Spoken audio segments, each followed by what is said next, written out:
CM Chandrababu నిజ స్వరూపాన్ని supreme court ఎత్తి చూపిందని అన్నారు వైసీపీ అధినేత జగన్.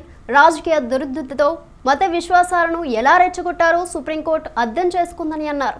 పొలిటికల్ డ్రామాలు చేయవద్దని సుప్రీంకోర్టు చెప్పిందని, జంతువుల కొవ్వుతో లడ్డూలు తయారు చేసినట్టుగా చంద్రబాబు అసత్య ప్రచారం చేశారని విమర్శించారు.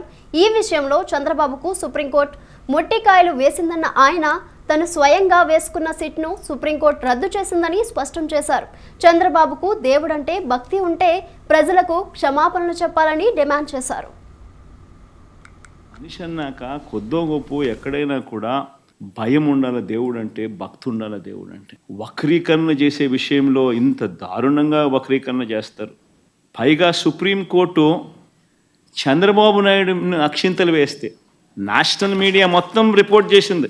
చంద్రబాబు నాయుడును ఏ రకంగా సుప్రీంకోర్టు అక్షింతలు వేసింది అని చెప్పి ఒకరు కాదు, ఇద్దరు కాదు, మొత్తం నేషనల్ మీడియానే సోమవారం నాడు మంగళవారం నాడు విపరీతంగా చంద్రబాబు నాయుడును ఆక్షేపిస్తూ ప్రతి నేషనల్ టీవీ ఛానల్, ప్రతి నేషనల్ మీడియా న్యూస్ పేపర్లు చంద్రబాబు నాయుడును Indian Express supreme court lambasts Naidu for laddu politics అని ప్రతి English paper, Economic Times, not appropriate on Naidu's part to make public remarks on Tirupati laddus when probe is on, says Supreme Court. Supreme Court తిడతా ఉన్నా ఆక్షేపిస్తా ఉన్నా కూడా చంద్రబాబు నాయుడు గారి Twitter handle, Telugu Desam party Twitter handle ఎన్ని అబద్ధాలు ఆడుతూ ఉంది, ఎంత దుష్ప్రచారం చేస్తూ ఉందనడానికి ఇంతకన్నా నిదర్శనం కావాలన్నా చంద్రబాబు నాయుడు గారు అనే వ్యక్తి ఎంత నీచానికి దిగజారిపోయాడు అని చెప్పడానికి.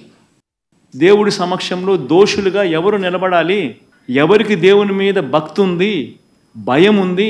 అన్న కర్మ ఏమిటంటే ఈ మనిషికి దేవుడు అంటే భయము లేదు, భక్తి లేదు. దేవుణ్ణి సైతం రాజకీయాలలో వాడుకునే అన్యాయమైన బుద్ధి ఈ రాజకీయ నాయకుల్లో ఉంది. కాబట్టే ఈ చంద్రబాబు నాయుడు గారు లాంటి అన్యాయమైన రాజకీయ నాయకులు ఉన్నారు కాబట్టే మన కర్మ మనకి నిజంగా రాష్ట్రానికి రాబోయే రోజుల్లో దేవుని ఈ పాపం, దేవుని కోపం ఆంధ్ర రాష్ట్ర ప్రజల మీద పడకుండా దేవుని నేను వేడుకుంటా ఉన్నా. ఆ పాపం అనేది చంద్రబాబు నాయుడికే పరిమితం కావాలి. చంద్రబాబు నాయుడు అబద్ధాన్ని మోస్తా ఉన్న చంద్రబాబు నాయుడు గారి కూటమికి మాత్రమే పరిమితం కావాలి అని చెప్పి, చంద్రబాబు నాయుడు గారు అబద్ధాన్ని మోస్తా ఉన్నా, అబద్ధం అని తెలిసినా కూడా మోస్తా ఉన్నా ఆ నాయకులకే పరిమితం కావాలి అని నిజంగా దేవుణ్ణి అందరం జూలై 6, జూలై 12 అంటే చంద్రబాబు నాయుడు గారు సాక్షాత్తు ముఖ్యమంత్రి అయి ఉండగా వచ్చిన కంటైనర్లు ఇవి. ఆయన ముఖ్యమంత్రిగా అయి ఉండగా, ఆయన వేసిన ఈఓ అధికారిగా ఉండగా ఎంత గొప్పగా తిరుపతిలో వ్యవస్థ ఉంది అని నడిపేదానికోసం ఇంతకుముందు మా హయాంలో 18 సార్లు ఇదే మాదిరిగానే క్వాలిటీ లేకుండా వస్తే రిజెక్ట్ చేసి పంపించాం.